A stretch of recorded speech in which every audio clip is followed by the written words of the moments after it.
മാംഗല്യം തന്തുനാനേന, പിന്നെ ജീവിതം തുന്തനാനേന എന്ന് പറയുമ്പോൾ കിട്ടുന്ന ആനന്ദമാണോ? ഈ പാട്ടിനെ ഞാൻ വിമർശിച്ചു, ഒരുപാട് ആക്ഷേപമുണ്ട് എനിക്ക്, പക്ഷേ അതിപ്പോ അനുഭവം വന്നില്ലേ? തന്തു എന്ന് പറഞ്ഞാൽ താലി കെട്ടുന്ന ചരട്. പല വിധത്തിൽ വിവാഹമുണ്ട്. ഗാന്ധർവ വിധിപ്രകാരം മാലയിട്ട് വിവാഹമുണ്ട്, താലി കെട്ട് വിവാഹമുണ്ട്, പാണിഗ്രഹണമുണ്ട്, പുടവമുറിയുണ്ട്. അതിൽ താലി കെട്ടുമ്പോൾ നമ്പൂതിരിമാര് ഋതിക്കുമാര് ചെല്ലുന്നതാണ് മംഗല്യം തന്തുനാനേന. ആചാരപ്രകാരമുള്ള ഹൃദയങ്ങൾ ചേരുന്ന വിവാഹത്തിനാണ് തന്തുനാനേന എന്ന് പറയുന്നത്. പക്ഷെ ഈ പാട്ട് പറയുന്നത് അങ്ങനെയുള്ള കല്യാണമൊന്നും വേണ്ട, പിന്നെ ജീവിതം തുന്തനാനേന, തൊലഞ്ഞു പോവും. അതുകൊണ്ട് പിന്നെ എന്താ, ഈ ശരീരത്തിൽ ഒരു പ്രായം എത്തുമ്പോ മല്ലികാബാണൻ തന്റെ വില്ലെടുക്കുമല്ലോ, മന്ദാരമല കൊണ്ട് ശരം തൊടുക്കുമല്ലോ. എല്ലാവരും ഉള്ളിൽ കാമം ഉണ്ടാവും. പക്ഷെ ഇപ്പൊ നേരത്തെ പണ്ട് വൈകിട്ടാ. കാരണം ഹോർമോൺ കിട്ടുന്ന ഭക്ഷണം അത്രയല്ലേ ഉള്ളൂ. ഉച്ചക്കെന്താ കറി, ചക്കക്കുരു വെള്ളരിക്കും പോലെ, രാത്രിയോ വെള്ളരിക്കും ചക്കക്കുരു പോലെ. ഇതിനെ കൊണ്ട് എന്ത് ഹോർമോൺ ഉണ്ടാവാനാ? അതുകൊണ്ട് നമ്മൾ 10ാം ക്ലാസ് എത്തുമ്പോഴാണ് ചെറിയ പ്രേമെല്ലാം തൊടുക. എന്നാലും പറയാൻ ധൈര്യമില്ലേനു. ആരാദ്യം പറയും പറഞ്ഞിട്ട് മുണ്ടാണ്ട് പോയി. അവസാനം സെന്റോമായ ദിവസമാണ് ഈ പോയല്ലോ, ഈ കാണൂലല്ലോ, ഓട്ടോഗ്രാഫ് എഴുതി കൊടുത്ത് കടലിനെ മറന്നാലും കടല് കരയെ മറന്നാലും ഞാൻ നിന്നെ മറക്കൂല എന്നുള്ള എഴുതി രണ്ടും 2 വഴിക്ക് പോയി. ഇനി മ്യൂസിക് തുനിയില്ല, പാള കയറിയും പോയി, ഒരു മറന്നും പോയി. ഇപ്പം മക്കളും മക്കളിലായാലോ, ഇപ്പൊ വാട്സപ്പും ഫേസ്ബുക്കെല്ലാം വന്നേരോ ആ ചരക്കെല്ലാം ഏടി ഉണ്ട് അന്വേഷിച്ച് പുറപ്പെട്ടിരിക്കുക. പൂർവ്വ വിദ്യാർത്ഥി സംഗമങ്ങളോട് സംഗമങ്ങളാ എല്ലാവർക്കും അല്ലേ? അതാ നല്ലതാട്ടോ. പൂർവ്വ വിദ്യാർത്ഥി സംഗമങ്ങളിൽ പങ്കെടുക്കുന്നവർക്ക് ആയുസ് കൂടുന്നുണ്ടെന്നാണ് പുതിയ പഠന റിപ്പോർട്ട് കേട്ടോ. കാരണം മനസ്സിന് സമാധാനല്ലേ, കുറെ ആളുണ്ടല്ലോ എന്തോന്നിച്ച് അല്ലേ? അതാണ് പൂർവ്വിച്ച്. അല്ലെങ്കിൽ എന്റെ ഭാര്യന്റെ കൂടെ പഠിച്ച ഒരു ശോഭയുണ്ട് ഇടാ, മറ്റേ ആശാ വർക്കറും ശോഭ, എന്റെ ഭാര്യന്റെ ക്ലാസ്മേറ്റാ. ഈ പൂർവ്വ വിദ്യാർത്ഥി സംഗമം ഇല്ലെങ്കിൽ നമ്മൾ ഒരു ഉണ്ട് അല്ലേ? ഓക്കെ ഈ ഗ്രൂപ്പ് വന്നിട്ട് നമുക്കെല്ലാം അറിയുന്നു. ഇവിടെ നന്നാ നമുക്കറിയാം അല്ലേ? അതാണ്. എന്നാൽ ഇപ്പൊ ഹോർമോണ് 10ാം ക്ലാസ്സിലെത്തുമ്പോ 5ാം ക്ലാസ്സിലെത്തുമ്പോ പിള്ളേർക്ക് കാരണം എത്രയാ ഇറച്ചി എത്രയാ മീൻ ഇറച്ചിയെല്ലാം തിന്നോട്ടെ. സായിപ്പന്മാരാ കൂടുതൽ ഇറച്ചി മീനും തിന്നത്. പക്ഷെ അവര് ഒരു കഷ്ണം ഇറച്ചി തിന്നുമ്പോ 2 കഷ്ണം പച്ചക്കറിയും തിന്നു. നമ്മളെ കുട്ടികളോ സാമ്പാർ വണ്ടിയൊക്കെ കൺസെന്റ് എടുത്ത് പോയാ വാരി വെക്കൂലേ? സാന്നിധ്യ ക്ഷേത്രാണ് ബിംബാനി ത്രേണി ലഗ്നേന ചിന്തയും പറഞ്ഞിട്ട് കബഡി നടത്തുന്നില്ല. അതുപോലെ മുരിങ്ങക്കായി അങ്ങോട്ട് വെക്കും, ക്യാരറ്റ് അങ്ങോട്ട് വെക്കും, വെണ്ടയ്ക്ക് അങ്ങോട്ട് വെക്കും, എന്നിട്ട് ചാറ് മാത്രം കൂട്ടി തിന്നു. എന്നിട്ട് ബർബനാളിനോട് സ്വകാര്യം ജീവിക്കും. പീസ് ഉണ്ടാകും. തിന്നിട്ട് 5ാം ക്ലാസ് 6ാം ക്ലാസ്സിൽ എത്തുമ്പോ പ്രേമിക്കുക, പ്രപ്പോസ് ചെയ്യാനുള്ളത്. ഈ ഹോർമോൺ അങ്ങ് ഉണരിയ. ആമയും മുയലും പന്തയം വെച്ച കഥ കേട്ടില്ലെങ്കിൽ, ആമയും മുയലും പന്തയം വെച്ചിട്ട് മുയൽ കുതിച്ചോടി തിരിഞ്ഞു നോക്കുമ്പോ ആമ വളരെ പുറകുന്ന വരുന്നു. എന്തിനാ ഞാൻ നേരത്തെ പോകുന്നു? ആടി എത്തിയിട്ട് 2 മെഡലൊന്നും കിട്ടൂലല്ലോ, അതുകൊണ്ട് കുറച്ചൊന്ന് വിശ്രമിച്ച് ഉറങ്ങിപ്പോയി. ഉറക്ക് തെളിയുമ്പോ ആമ പോയി സമ്മാനം വാങ്ങി വരുന്നു. എന്നിട്ട് മാഷന്മാർ പറഞ്ഞു പരിശ്രമശാലികൾ വിജയിക്കും, അലസന്മാർ പരാജയപ്പെടും. കഥ തീർന്നു. ആ കഥ നമുക്കൊന്ന് മാറ്റി പിടിക്കുക. ഈ ആമ ശരീര മനസ്സാ മുയല്. നമ്മളെ കുട്ടികളുടെ ശരീരം മെല്ലിയെ വളരൂ, മനസ്സ് മുയലിനെ പോലെ കുതിച്ചോടും. ഒരു പശു പ്രസവിച്ച പശുക്കുട്ടി 1/2 മണിക്കൂർ കൊണ്ടോടും. നിങ്ങൾ ആരെങ്കിലും പറ്റിയിട്ട് 1/2 മണിക്കൂർ കൊണ്ടോടിയാ? 6 മാസം കഴിഞ്ഞിട്ടില്ലേ ദോശമർച്ചടേ കുമ്പിട്ട് കിടക്കാൻ. LKG-യിൽ അംഗനവാടി പോകുമ്പോ 3 വയസ്സാവില്ലേ? 3ാമത്തെ വയസ്സിൽ പശു തെറ്റിച്ച രമ്യ നമ്മളെ കുട്ടി ഇതാ 5ാം ക്ലാസ് പഠിക്കുന്ന മോള് നോക്കിയാട്ടെ, ഓക്ക് 10 വയസ്സായി. കുഞ്ഞുമോളല്ലേ? ഓളൊരു പശുവായിരുന്നെങ്കിൽ ഇപ്പൊ 8 തെറ്റിട്ടുണ്ടാവില്ലേ? 8 തെറ്റിട്ടുണ്ടാവില്ലേ? നമ്മുടെ ശരീരം ആമയെ പോലെ മെല്ലിയേ വളരൂ, പക്ഷെ മനസ്സോ മുയലിനെ പോലെ കുതിച്ചു പോയി. കുട്ടികൾ പറയുന്ന കാനൂര് കേട്ടിട്ടുണ്ടെങ്കിൽ എന്തെല്ലാം അവര് പറയുന്നു, എന്തെല്ലാം പഠിക്കുന്നവര്. നമ്മളെല്ലാം അന്ന് പേര് ചോദിച്ചാല് അയ്യോശന്റെ സഞ്ചി അടുപ്പിലിട്ട പോലെ തിരികെ കിടക്കും. ഇപ്പോഴത്തെ പിള്ളേർ 4 ഉഷാറല്ലേ, എനർജറ്റിക്കാ, അവരുടെ മനസ്സ് ഭയങ്കര. പക്ഷെ ഈ ഹോർമോൺ അങ്ങ് കുത്തുമ്പോയില്ലേ ശരീരം മനസ്സിൽ ഓവർടേക്ക് ചെയ്യും. വീഴുന്നെങ്കിൽ ഒരു ചെക്കൻ ചിരിച്ചു കാണിച്ചാ ഒരു ചിരി കണ്ടാൽ അത് മതി, ഒരു മൊഴി കേട്ടാൽ അത് മതി. ഓടുപോയി പോയിട്ട് ഒരു കൊല്ലം കഴിയുമ്പോ ട്രോഫി വാങ്ങി വരൂ. ആമ ട്രോഫി വാങ്ങി വരൂ. ഇതെന്റെ അമ്മയെ ഞാൻ എന്നാ ചെയ്യേണ്ട? ഓൻ കഞ്ചാവാന്ന് പറഞ്ഞിട്ട്. മനസ്സിലായോ? ഈ പോകുമ്പോ മനസ്സ് പറയേണ്ട പോറ്റി വലുതാക്കിയ അമ്മേനെയും അച്ഛനെയും കരയിച്ചിട്ട് പോലെ മോളെ എന്ന് പറയാൻ മനസ്സ് നിൽക്കില്ല. അച്ഛന്റെ അമ്മേന്റെ സ്നേഹവും മറ്റുള്ളവരുടെ സ്നേഹവും തമ്മിൽ അടിസ്ഥാനപരമായ വ്യത്യാസം എന്താണെന്നറിയോ? മറ്റെല്ലാവരും നമ്മളെ കണ്ടതിന് ശേഷമാണ് നമ്മളെ സ്നേഹിച്ചത്. അന്ന് അച്ഛനും അമ്മയും നമ്മളെ സ്നേഹിച്ചത് നമ്മൾ ജനിക്കുന്നതിനും 6-7 മാസം മുമ്പേ നമ്മളെ സ്നേഹിക്കാൻ തുടങ്ങിയവരെ അച്ഛനമ്മമാര്, ഉപ്പ ഉമ്മമാര്, അവരെയെല്ലാം മറന്നിട്ട് പോല്ല മോളെ, ഓനെപ്പറ്റി പഠിക്കട്ടെ, നോക്കിയിട്ട് പോവാ എന്ന് പറയുന്ന മനസ്സുറങ്ങി മുയല് ആമ പോവുക. ഇതായിപ്പോഴത്തെ പ്രശ്നം. അപ്പൊ അങ്ങനെ ഈ കാമവികാരം ഉണരുമ്പോണ്ടല്ലോ, കല്യാണം എന്ന് പറഞ്ഞ പരിപാടി വേണ്ട, അതല്ല സ്വല്യ, താലി വേണ്ട, പന്തൽ വേണ്ട, വീടിന് ഫ്ലാറ്റ് എടുക്കുക, വാടക റൂം എടുക്കുക, ലിവിങ് ടുഗദർ. ഇതാ പുതിയ പിള്ളേരെ ട്രെൻഡ്. Living together. അവിടെ ഒത്തുചേർന്നിട്ട് കുറെ കാലം മടുക്കുമ്പോൾ രണ്ട് ബൈക്ക് പോവുക. അതിലുണ്ടാകുന്ന മക്കളെ ഓന്റെ അച്ഛൻ നോക്കുവോ? പഞ്ചായത്തിൽ ഞാൻ കഴിഞ്ഞ ദിവസം പഞ്ചായത്ത് പ്രസിഡന്റുമാർക്ക് യോഗത്തിൽ പറഞ്ഞു, ഈ ലിവിങ് ടുഗദറിലുള്ള അനാഥ കുട്ടികളെ നോക്കാൻ പ്രത്യേകം മന്ദിരാക്കേണ്ടി വരൂ. ചില കുടുംബ ബന്ധം എന്ന് പറയുന്നത് വിവാഹത്തിലൂടെ ഉണ്ടാവുകയല്ലേ.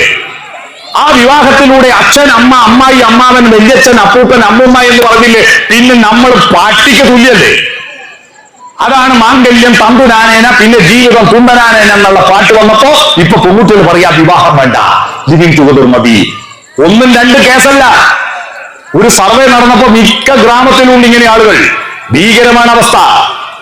ഈ ശരീരത്തിന്റെ സുഖ സൗകര്യങ്ങളല്ല, സത്യം, ജ്ഞാനവും ആനന്ദവും സച്ചിദാനന്ദം അന്വേഷിക്കുന്ന മനുഷ്യരെ ഉണ്ടാക്കണം. പ്രാപ്യവരാൻ നിബോധത. അതാണ് അത്തരത്തിൽ മുന്നോട്ട് പോകാൻ കർമ്മവും ചിന്തയും ചാലിച്ചു ചേർത്തു ഗാന്ധി. മോഹൻദാസ് കരംചന്ദ് ഗാന്ധി. കർമ്മം X ആക്സിസ്, ചിന്ത Y ആക്സിസ്. അതാണ് ഗാന്ധി പ്ലസ് ആണ്.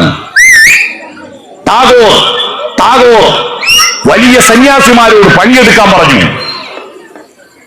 ശ്രീനാരായണ ഗുരു പണിയെടുക്കുന്നവരോട് പഠിക്കാൻ പറഞ്ഞു. ഇതാണ് ഭാരതത്തിന്റെ സംസ്കാരത്തെ ത്രയങ്ങൾ പരസ്പരം കണ്ടുമുട്ടിയത്.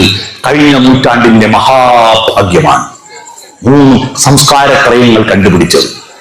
ആ സംസ്കാരത്തിന്റെ പ്രകാശ ഗോപുരമാണ്. അതാണ് ഉദ്ദാലകാരിണിയോട് ശ്വേതകേതു ചോദിച്ചത്, എവിടെ നിന്നോ വന്നു ഞാൻ, എവിടേക്കോ പോന്നു ഞാൻ, വിളക്കുമരമേ വെളിച്ചമുണ്ടോ. ഗുരുനാഥന്മാരുടാകുന്ന വിളക്കുമരങ്ങളിൽ നിന്ന് വെളിച്ചം ശേഖരിക്കണം. അങ്ങനെ വെളിച്ചം ശേഖരിക്കുമ്പം ഉണ്ടെങ്കിൽ മാത്രമേ നമ്മുടെ പഠന പ്രക്രിയക്ക് സംസ്കാരം ഉണ്ടാകൂ. അതുകൊണ്ട് ഈ ശ്രീനാരായണ പഠന കേന്ദ്രത്തിൽ സംസ്കാരം വിളയണം, സൗന്ദര്യം വിളയണം, ആർദ്രത വിളയണം, കവിത വളരണം, സ്നേഹം വളരണം. അത്തരത്തിൽ ഒത്തുചേർന്നിട്ട് മാനവികതയുടെ മൂല്യങ്ങൾ വളർത്തുന്ന ഒരിടമായിട്ട് ഈ പ്രദേശത്തെ ചോമ്പാല എന്ന മനോഹരമായ ഗ്രാമത്തെ മാറ്റിയെടുക്കണം. ആ മാറ്റിയെടുക്കാൻ നിങ്ങൾ നിങ്ങളുടെ വീടുകൾ അറിവിന്റെ ഇടങ്ങളാക്കി മാറ്റുക. ഒരാഴ്ചയിലെങ്കിലും ഒരു കഥയോ ഒരു കവിതയോ വായിക്കാത്തൊരു വീട് മനുഷ്യന്റെ വീടല്ലെന്ന് ഉറപ്പിക്കാൻ കഴിയണം. ഒരു പത്രത്തിന്റെ എഡിറ്റോറിയൽ പേജെങ്കിലും ഒരാഴ്ചയിൽ ഒരു ദിവസമെങ്കിലും കുടുംബമോ ഒരുമിച്ചിരുന്ന് വായിക്കാൻ കഴിയണം. പുതിയ ശാസ്ത്ര തത്വങ്ങൾ അന്വേഷിക്കണം. ഇപ്പോൾ ഈ കേരളത്തിൽ, നവോത്ഥാന കേരളത്തിൽ ഇതാ അന്ധവിശ്വാസങ്ങൾ പുനരുത്ഥാനം ചെയ്യുന്നു. കൂടോത്ര കൊല നടക്കുന്നു, നരബലി നടക്കുന്നു. എവിടത്തേക്ക് പോകുന്നു? നിങ്ങൾ ആലോചിച്ച് നോക്കൂ. ഞങ്ങളെല്ലാം ചെറുപ്പത്തിൽ നാട്ടിൽ എത്ര പ്രേതം ഉണ്ടേനു ഇല്ലേ? എത്രയൊക്കെ പ്രേതം കൂടുതലുണ്ട്, മന്ത്രിച്ച് കെട്ടലുണ്ട്, ഹോമം കഴിക്കലുണ്ട്. ഇപ്പൊ ഉണ്ടോ? ഇവിടെ പോയി പ്രേതല്ലോ. കരണ്ട് വന്നു നാടാകെ ഇലക്ട്രിക് ലൈനല്ലേ, പ്രേത ആകാശത്തിലേ പോവാ, എല്ലാ ലൈനും വെട്ടി ചത്തുപോയി. ഇപ്പൊ പ്രേതമുണ്ടോ നാട്ടില്? അതാ ആരും മരിക്കുന്നില്ലേ? അല്ലെങ്കിൽ അങ്ങനെ കാലം ഇനി പ്രേതം നോക്കി കേരളത്തിലേക്ക് പോണ്ടാന്ന് പറഞ്ഞിട്ട് ആടുന്ന് വിസ കൊടുക്കാഞ്ഞിട്ടാ? ഇങ്ങനെ കുറെ വിഡ്ഢിത്തങ്ങളുമായി കൊണ്ട് നടക്കുക. നമ്മൾ ഏത് ലോകത്താണ് നമ്മൾ ജീവിക്കുന്നത്? അതുകൊണ്ട് അന്ധവിശ്വാസങ്ങളും അനാചാരങ്ങളും അതിനെ അതിജീവിച്ചുകൊണ്ട് ശാസ്ത്രബോധത്തോടെ മുന്നോട്ട് പോയത് കൊണ്ടാണ് പാശ്ചാത്യര് പിന്നെയാണ് അവർ സർവകലാശാല ഉണ്ടാക്കിയത്. പക്ഷെ അവർക്ക് ശാസ്ത്രം കരുത്തു നൽകിയത് കൊണ്ടാണ് അമേരിക്കയിലെ $1 ഇന്ത്യക്ക് 85 ഉറുപ്യ കൊടുക്കണം. ഇപ്പോ അറിയോ? $1. എന്തുകൊണ്ടാ? നമുക്ക് ദൈവമേ ഉള്ളൂ, ശാസ്ത്രമില്ല. അവർക്ക് ശാസ്ത്രമുണ്ട്, ദൈവമുണ്ട്. അതുകൊണ്ടാണ് അവര് നമ്മളെ $1 കൊടുത്താൽ ആർക്കൊന്നും കിട്ടൂല. 85 ഉറുപ്യ കൊടുത്താലേ ആർക്ക് $1 കിട്ടൂ. എന്തുകൊണ്ടാ? ശാസ്ത്രം. അതുകൊണ്ട് ശാസ്ത്രീയമായ ബോധത്തോടുകൂടി, ചിന്തകളോടുകൂടി, അറിവിനെ പുതുക്കിക്കൊണ്ട്, പുതിയ അന്വേഷണങ്ങളിലൂടെ നോക്കിക്കൊണ്ട് മുന്നോട്ട് പോകുമ്പോൾ മാത്രമേ ഈ പഠന കേന്ദ്രം ശ്രീനാരായണ ഗുരു പഠന കേന്ദ്രമാണ്. എന്തിനാ പഠിക്കേണ്ടത്? ഗുരുവിന്റെ ദർശനം മാത്രം പഠിച്ചാൽ പോരാ, അതിന്ന് തുടങ്ങുക, അതിന്റെ അപ്പുറത്തേക്ക് പോവുക, പുതിയത് പഠിക്കുക, ലേറ്റസ്റ്റ് ആയിരിക്കുന്ന അറിവുകൾ സമാഹരിക്കുക, എന്നിട്ട് അത് നമ്മുടെ ബോധമണ്ഡലത്തെ നവീകരിക്കുക. അത്തരത്തിൽ ആ നവീകരിച്ച മനസ്സുമായിട്ട് കർമ്മകാണ്ഡത്തിലേക്ക് പോവുക, പുതിയ തരത്തിലുള്ള ജീവിതത്തിലേക്ക് മുന്നോട്ട് പോവുക. ആ പോകുമ്പോ സുഖഭോഗ ലോലുപതയല്ല, സംസ്കാരത്തിന്റെ കരുത്താണ് മനുഷ്യനാകുന്നത്. ബോധത്തോടുകൂടി ശരീരത്തെ നിയന്ത്രിക്കുന്ന മനസ്സാവണം. മനസ്സ് ശരീരത്തെ നിയന്ത്രിച്ചാൽ മനുഷ്യനായി, ശരീരം മനസ്സിനെ നിയന്ത്രിച്ചാൽ മൃഗമായി. ഇപ്പൊ ഇവിടെ ഒരു പശു വന്നെങ്കിൽ പശുവിന് മൂത്രയിക്കാൻ മുട്ടിയ ശരീരം പറയാ ഇപ്പോയിക്കണോന്ന്, മനസ്സ് പറയോ ഇവിടെ പറ്റൂല, അലലത്തെ ഇല്ല. മനസ്സ് ശരീരത്തിന് വിധേയമായി ഇവിടെ മൂത്രയ്ക്ക്, ഇവിടെ ചാണകൂടും, പട്ടി റോഡുമെന്ന് ഇണകേരും.